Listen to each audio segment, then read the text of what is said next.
우리 아이에게 가장 안전한 장소는 어디일까요? 아마 대부분 망설임 없이 우리 집이라고 이야기할 겁니다. 포근한 이불, 익숙한 공간, 그리고 무엇보다 부모와 함께하는 곳이기 때문이죠. 하지만 놀랍게도 통계는 바로 그 집이 아이들에게 가장 위험한 장소일 수 있다고 합니다. 최근 3년간 발생한 13세 이하 어린이 안전사고를 분석한 결과 사고 발생 장소의 절반에 가까운 43%가 바로 가정이었습니다. 과거 조사에서는 이 비율이 67.8%에 달하기도 했습니다. 더욱 주목해야 할 점은 우리나라의 출생률은 감소하고 있지만 어린이 안전사고 접수 건수는 오히려 늘어나고 있다는 사실입니다. 한국소비자원에 접수된 어린이 안전사고는 2023년도에만 22,371건으로 전년 대비 3.4%나 증가했습니다. 우리 아이들이 가장 안전해야 할 공간에서 예상치 못한 위험에 계속 노출되고 있음을 알 수 있습니다. 이번 영상은 4편의 시리즈로 만들었습니다. 가장 안전해야 할 우리 집을 한 뼘 더 안전한 공간으로 만들기 위해 가정 내에서 가장 빈번하게 발생하는 어린이 안전사고 4가지와 그에 대한 예방법을 낱낱이 파헤쳐 보겠습니다. 첫 번째로 다룰 사고는 어린이 안전사고 중 압도적인 1위를 차지하는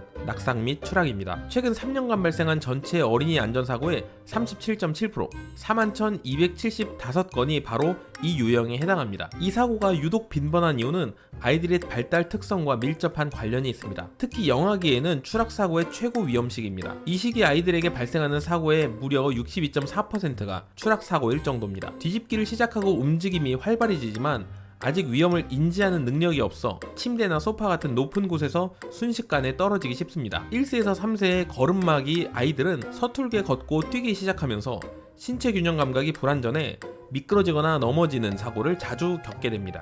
호기심은 왕성해져 어디든 올라가려고 하지만 그만큼 위험에 대한 판단력은 미숙하기 때문에 부모님이 세심한 주의가 필요합니다. 그렇다면 우리 집에 어떤 공간이 이런 낙상사고를 유발하는 위험지대일까요? 첫째는 침대입니다. 가정 내 영유아 추락사고의 절반은 바로 이곳 침대에서 발생합니다. 잠깐 기저귀 가지러 간 사이에 전화 받는 사이에 아기가 침대에서 떨어지는 사고는 정말 비일비재합니다. 아이의 신체는 머리 부분이 상대적으로 무거워서 낮은 높이에서 떨어져도 머리에 심각한 손상을 입을 수 있다는 사실을 항상 인지해야 합니다. 둘째는 창문 및 베란다입니다. 상상만 해도 아찔한 창문 추락사고는 끊이지 않고 있습니다. 실제로 2023년 경기도 평택의 한 아파트 12층에서 3세 아이가 베란다 창문으로 추락했지만 다행히 화단나무 위로 떨어져 목숨을 건진 사례가 있었습니다. 많은 부모님들이 방충망이 아이를 지켜줄 것이라 생각하지만 방충망은 아이의 체중을 절대 지탱하지 못합니다. 아이들은 의자나 서랍장을 딛고 부모가 안 보는 사이에 순식간에 창문으로 올라갈 수 있습니다. 셋째는 욕실입니다. 욕실은 미끄러운 바닥과 딱딱한 타일, 세면대 등 위험 요소가 복합적으로 존재하는 공간입니다. 실제로 생후 11개월 된 아기를 세면대에서 씻기다가 약 1m 높이에서 추락해서 병원 진료를 받은 사례도 있습니다. 젖은 발로 뛰거나 욕조를 넘나들다 미끄러지는 사고가 빈번하게 발생하니 더욱 유의해야 합니다. 넷째는 보행기입니다. 많은 부모님들이 안심하고 사용하는 보행기 역시 숨은 위험 요소가 됩니다. 보행기는 아이에게 발달 수준을 뛰어넘는 이동을 제공하기에 문턱에 걸려 넘어지거나 계단에서 굴러 떨어지는 등 심각한 사고를 유발할 수 있습니다. 이런 위험성 때문에 일부 선진국에서는 보행기 판매를 금지하기도 합니다. 낙상사고는 충분히 예방 가능합니다. 우리 집을 안전하게 만드는 몇 가지 핵심 수칙을 알려드리겠습니다. 첫째는 가구 재배치입니다. 아이가 딛고 올라갈 수 있는 침대나 소파, 서랍장 등은 창문이나 베란다 근처에 두지 마시기 바랍니다. 둘째는 충격 완화입니다. 아이가 주로 생활하는 공간, 특히 침대 주변에는 푹신한 바닥 매트를 깔아서 추락할 때 충격을 최소화해야 합니다. 욕실과 주방 바닥에는 미끄럼 방지 매트나 스티커를 부착해 주셔야 합니다. 셋째는 정리정돈입니다. 바닥에 널려있는 장난감, 전선 등은 아이가 걸려 넘어질 수 있는 장애물입니다.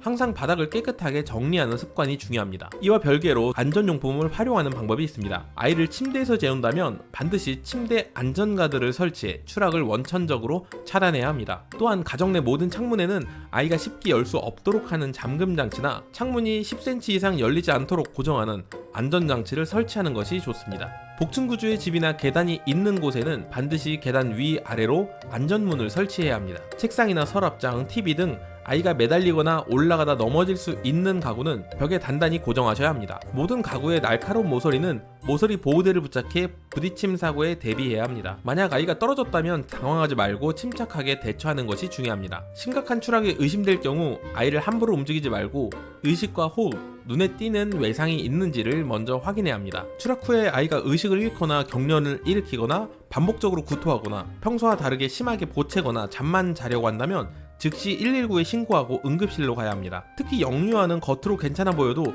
뇌출혈 등이 발생할 수 있으므로 사고 후에 최소 72시간 동안은 아이의 상태를 정말 주의 깊게 관찰해야 합니다. 부딪혀서 붓거나 멍이 든 부위에는 수건으로 감싼 냉찜질팩을 20분 정도 대주면 통증과 붓기를 가라앉히는 데 도움이 된다고 합니다. 그리고 상처에서 피가 난다면 깨끗한 수건이나 거즈로 상처 부위를 직접 압박해서 지혈해야 합니다. 깨끗한 수건이나 거즈는 그래서 항상 근처에 준비해 두시는 것이 좋습니다. 이어서 2편에서는 가정에서 자주 일어나는 사고, 화상에 대한 예방법과 솔루션이 이어집니다.